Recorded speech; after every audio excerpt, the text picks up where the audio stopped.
Hello दोस्तों, welcome back to my channel. दोस्तों, गुम है किसी के प्यार में आ गया बड़ा ट्विस्ट। जैसा कि आप लोग जानते हैं, यहाँ पर नील की शादी हो गई तेजस्विनी से, और तेजस्विनी भी कहीं ना कहीं शादी से नहीं है खुश। लेकिन नील और तेजस्विनी जैसे ही आते हैं दरवाजे पे, वहाँ पे ऋतुराज मिल जाता है और उसकी सास को नीला को भड़का देता है कि ये दोनों ही अपनी मर्ज़ी से शादी करके आ गए हैं। और तभी यहाँ पे तेजस्विनी कहती है, इसमें मेरी कोई मर्ज़ी नहीं थी, मेरी शादी तो ज़बरदस्ती हो गई। अगर नील ने ना हाँ किया होता तो मेरी शादी नील से कभी नहीं होती। लेकिन तेजस्विनी की बात नहीं सुनती हैं लीना और बार बार उसको ही ब्लेम करती रहती हैं।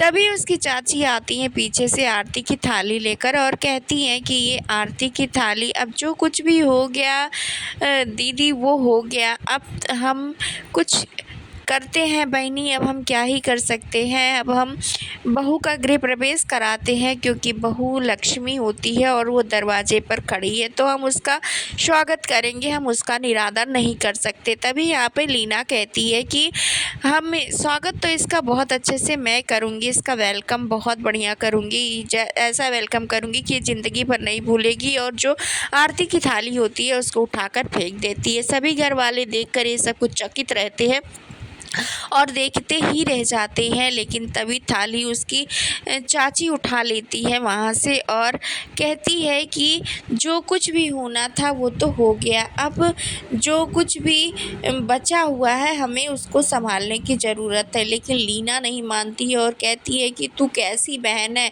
तेरी बहन जब चली गई तो तू मंडप में आके बैठ गई। तभी तेजस्विनी ये भी कहती है कि मेरी मर्जी तो सुनी ही नहीं गई, जैसे ही नील ने हाँ कहा मेरी मर्जी की कोई कदर ही नहीं हुई, मेरी मर्जी पूछी नहीं गई और मुझे बैठा दिया गया मंडप में। ये सब कुछ सुनने के बाद भी लीना कहती है कि तू ऐसी नहीं है, तू इतनी भी सीधी और भोली नहीं है कि तुझे कोई कुछ भी कहेगा और तू मान लेगी। ऋतुराज भी कहता है कि मैं जहाँ तक तुम्हें जानता हूँ तुम इतनी भी सीधी और भोली नहीं हो कि तुम्हारे घर वालों ने कहा और तुम मान गई। तुम्हारी मर्जी के बिना तो एक पत्ता भी कोई नहीं हिला सकता। अगर तुम जो नहीं चाहती हो तुम कभी नहीं करती हो, तो मैं तो यही कहूँगा कि सब कुछ तुम अपनी मर्जी से की हो। तभी लीना कहती है कि मुझे तो ऐसा लगता है कि तू अपनी बहन को कहीं छुपा कर शादी कर ली है, क्योंकि तू नील से शादी करना चाहती थी। बहुत कुछ लीना और ऋतुराज कह देते हैं तेजस्विनी से। तभी यहाँ पर नील कहता है कि ये ऐसे ही नहीं आई हैं, इनको मैंने शादी करके यहाँ पर मैं लेकर आया हूँ, इनके मांग में सिंदूर भरा हूँ, मंगलसूत्र पहनाया हूँ और विधि विधान के साथ में पूरी शादी करके मैं लेकर आया हूँ, सब पूरे घर वालों के सामने। और सब कुछ नील कहता है कि मैं इनकी बेइज्जती बर्दाश्त नहीं कर सकता, मैं इनको आदर के साथ लेकर आया हूँ और आदर के साथ ही रखूँगा। तो ये तेरी बहनी है ऋतुराज, तू इनके साथ में बदतमीजियाँ मत कर। और इधर समझा रही होती है तेजस्विनी से उसकी बुआ नील की कि तेजस्विनी तू अपने पति पर भरोसा कर, अगर तू नहीं शादी करना चाहती थी तो कोई भी बात नहीं, अगर तुझे अपने सपने पूरे करने हैं तो नील पर भरोसा कर, नील तेरे सारे सपने पूरा करेगा।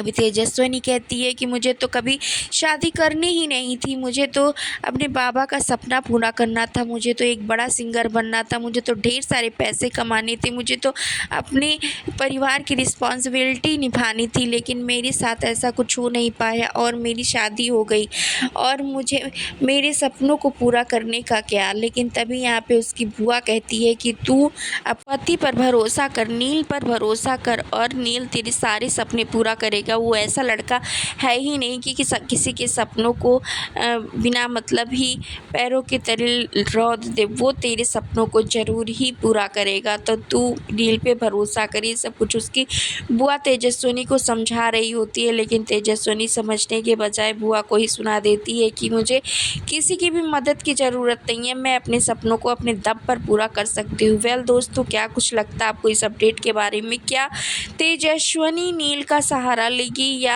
खुद ही अपने सपनों को करेगी पूरा और अपने परिवार की करेगी मदद, या लीना उसके पंख काट देगी और उसको बैठा देगी शादी के बाद घर में? सब कुछ देखना बहुत ज़्यादा इंटरेस्टिंग होने वाला है।